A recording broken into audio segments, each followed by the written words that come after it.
The Redmanes have earned a reputation of being one of the fiercest armies in the lands between. These knights, who lost their master to both Malenia's Rot and our very own hand during the Radahn festival, have every reason to abandon their post for greener pastures. But instead, they still fight back against the Rot taking over Caelid, burning it where they can in an attempt to preserve the land. The Redmanes place their service to Starscourge Radahn above all else, so it's interesting when we find our way to the Land of Shadow and are greeted by a distinctive warrior claiming to have fought alongside the Lion himself, and later revealing that she is indeed a Redmane. Freyja stands out from the other knights found fighting for Radahn, as she does not utilize the Redmane armor, instead donning a set much more reminiscent of the armor of Radahn himself.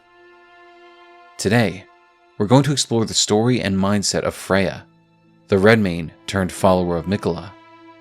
Because while she may place Radahn above all else, I believe she has a gross misunderstanding of who he was as a person, and as a lord.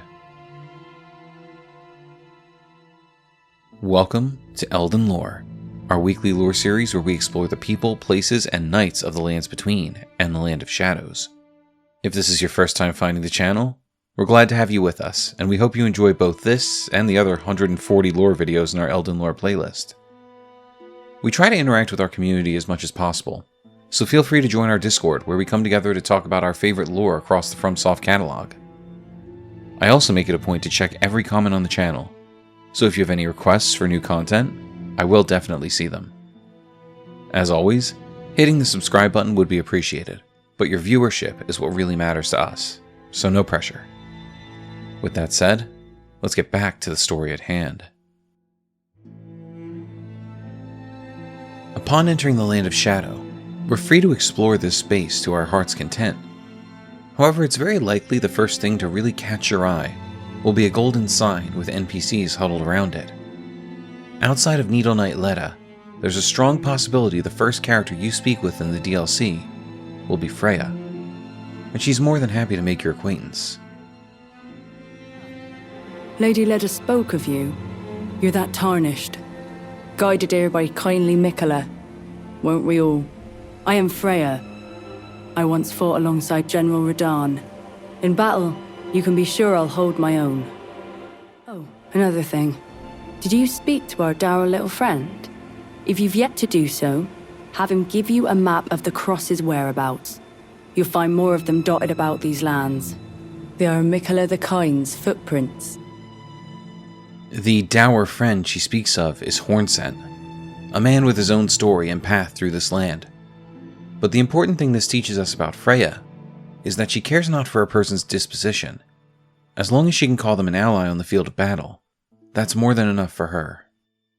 We get the opportunity to become Freyja's ally on the field if we explore the Bellarat Tower settlement and make our way to the Divine Beast Dancing Lion, where we can summon her as a cooperator. The battle is fierce, but Freyja charges into the fray without a word, ready to help us bring this towering beast down. After we do speak with her again, she will praise us for our battle prowess and reveal a bit more about herself. Well met. That was a fine battle indeed. It heartens me that another warrior stands among us, among the beckoned. Long ago, I was stricken by scarlet rot in the swamp of Aeonia. Immobile, feverish, and in great pain, I was entirely resigned to death. I was left behind, and only Kindly Miquella was good enough to seek me out. My wound was swollen and festering, exuding a most pungent odor, and yet he drained the poison from it, despite my wretched visage. Now, I consider this wound my compass. Let us both take Kindly Miquella's guidance to heart. May we meet again on the battlefield. Brave warrior. This story confirms something very interesting about the timeline of Elden Ring, because many have assumed Miquella was already residing within his cocoon when Malenia and Radahn did battle. But no. Freyja was visited by Miquella personally in the swamp of Aeonia, left behind after their battle. We have to assume this wasn't too long after the battle either, because the Scarlet Rot is known to take those afflicted with it fairly quickly. This also means it's possible Miquella was along for the journey with Cleanrot Knight Finlay, as they brought Melania back to the Halig Tree, which would explain how Finlay was able to take that journey without facing heavy resistance. While it seems Freyja has been charmed, just as every other member of this merry band of misfits has been, I'd venture to say it may not have been necessary in her case. You could make the argument that Miquella charmed her so that she would not stay behind with the other Redmanes to try and mitigate the spread of rot across Caelid. But I believe it's equally valid to think Freyja may have joined Miquella of her own accord, as she owed him her life. Saving Freyja can be seen as a benevolent or calculated act on behalf of Miquella, depending on your personal interpretation. Either Miquella saw a distinguished knight of his promised consort and felt compelled to help, or he saw the opportunity to bring a particularly powerful pawn under his control. Either way, because she was saved, Freyja now serves Miquella, and that is why we find her in the Land of Shadow. We can continue to speak with Freyja and learn more about Hornsen, the man she introduced us to initially. I wonder why the eternally dour fellow keeps his distance. He's one of the tower's Hornsen. I can only assume he fights for his own reasons and carries his own burdens, but we needn't concern ourselves with his affairs. He too was charmed by Kindly Miquella and guided here, and that makes us allies. We're not gods, you and I. Even if we did manage to dig up the secrets of his past, I doubt our meddling could ever amount to much. This conversation clues us into Freyja's opinion on the demigods of the Lands Between. Unlike Ansbach, who saw himself as fighting for a lord and ultimately asks us to establish a world ruled by men and not gods, Freyja sees the demigods as so far above the regular people that we can have no effect on their greater machinations. We know this isn't true, but for Freyja, this is gospel. If we look at Freyja's armor, we can learn a bit more about her past, but mostly we again hear the story of how she was saved by Miquella. Freyja's helm tells us it is the Golden Helm of Redmane Freyja, member of General Radahn's most distinguished knights. A hideous scarlet wound was once hewn into the center of the face. Later, Miquella gently put his lips to it, and the unfading scar became the compass that Freyja would thereafter follow.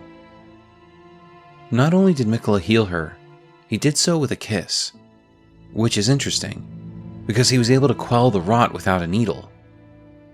Her armor tells us it's the Golden Armor of Redmane Freyja, member of General Radahn's most distinguished knights. Affixed with a black woolen mantle. After witnessing Freyja's valor as a gladiator in his youth, Radahn invited her to join the ranks of his most trusted warriors. To me, this indicated that Freyja was a higher level of Redmane than those knights we're familiar with, which would explain why she doesn't wear the Redmane set. We get confirmation of this later on, but let's not get ahead of ourselves. After we reach the Shadowkeep and Miquella's Great Rune is broken, we can speak with Freyja again, and she'll have something new to tell us. There you are. Good. If you happen to see Lady Leda, tell her that I'm striking out on my own. Don't worry, I've no mind to cross any of you. The guidance of kind Miquella remains etched into my very flesh. It's only... there's something that I must know.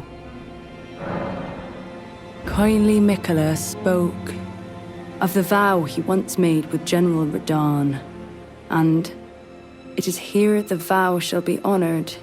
I am a Redmane. I must know the nature of the vow. There is no need for concern. I will be true to my word. Although I do feel a hint of regret. Lady Leda, Honorable Ansbach, and warriors like you are all of a special breed. How glorious it would have been had we met in battle as sworn enemies. Now that Miquella's hold over her is broken, we see a bit more of Freyja's true personality, her lust for battle seeping through.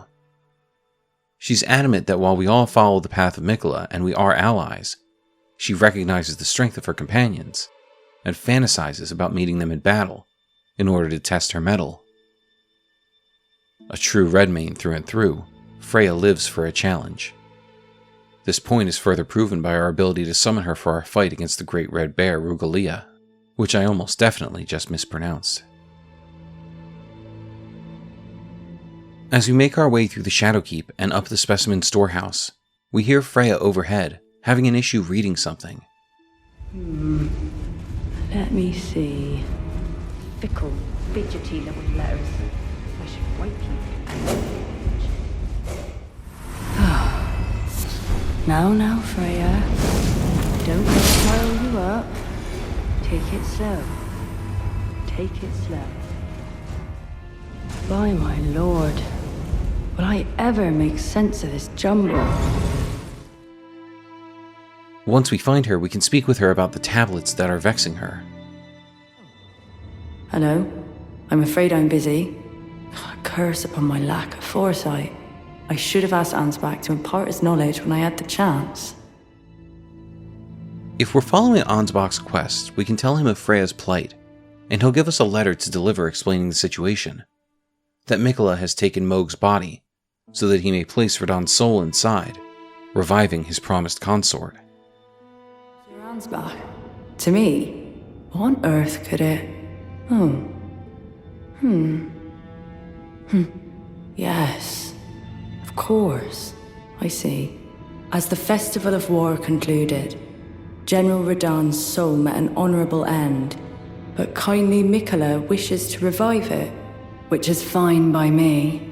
I know it would pain old Jeren, but war has always suited General Radahn best, and certainly far more than any honorable death. Endless war to invigorate the soul, as befits General Radahn, the great lion. Thank you.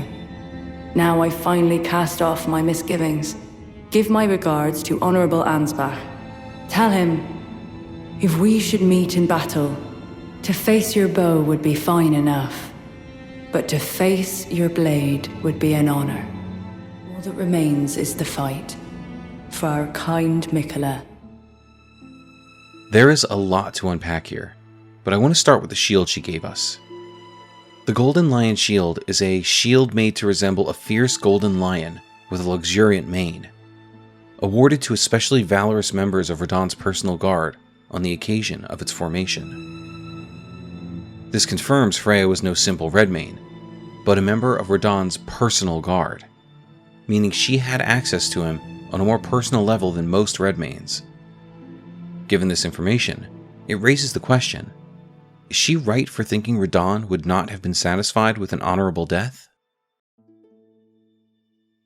During this interaction, she mentions old Jeren, and how he would disagree with the idea that war suited Radahn best. We need only look at the eccentric's hood to prove she's wrong in her assumption that an honorable death was not what Radahn would have wanted. A pointy, ragged hood, worn by the knight Jeren. The hood hides an aged, bearded mask. Jeren served General Radahn as a guest commander, and they're said to have sworn an oath of honorable death to one another. Here in black and white we can see that Radahn swore an oath to Jeren that his death needed to be an honorable one, meaning that he never expected to be a conqueror forever, and that if he wanted to be defeated, it needed to be in combat. Jeren himself expresses his gratitude after we defeat Radahn by saying, "Last, the war festival has ended. Brave champion, you have our gratitude. The celebration was spectacular. General Radahn is surely pleased. Festering with rot and crippled by madness, all he wanted was an honorable death." So given what we learned directly from Jeren, Radahn wanted an honorable death. And while Freyja believes war suits him best, that's her opinion, and not the truth of what Radahn wanted. After all, if eternal war was his goal, there was no need for the festival. A crazed Radahn pointed in any direction would have been enough to honor his wishes. We don't meet with Freyja again until we make our way through Enir Elim, where Needle Knight Leda pits her forces against us, so that we do not get the chance to defeat the promised consort in Kindly Miquella.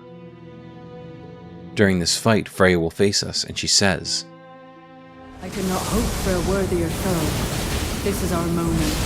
Let's make it something to remember. We can finally give Freyja the confrontation she always wanted. A battle between true warriors, each fighting for what they believe is the right path for the lands between, either guided by Kindly Miquella or our Tarnished, regardless of our goal. Upon her death, she can say to us, We're fine. In your part, truly a glorious battle. It was. Unlike what she believed for her master, it seems an honorable death in battle is enough for Freyja. And once the dust has settled, we can take a moment to pay our respects to this warrior. While I truly believe that Freyja thought she understood Radahn, Jaren's words still ring true in my head. That the Conqueror of the Stars wanted an honorable death above all else, and that we were right to deliver it to him.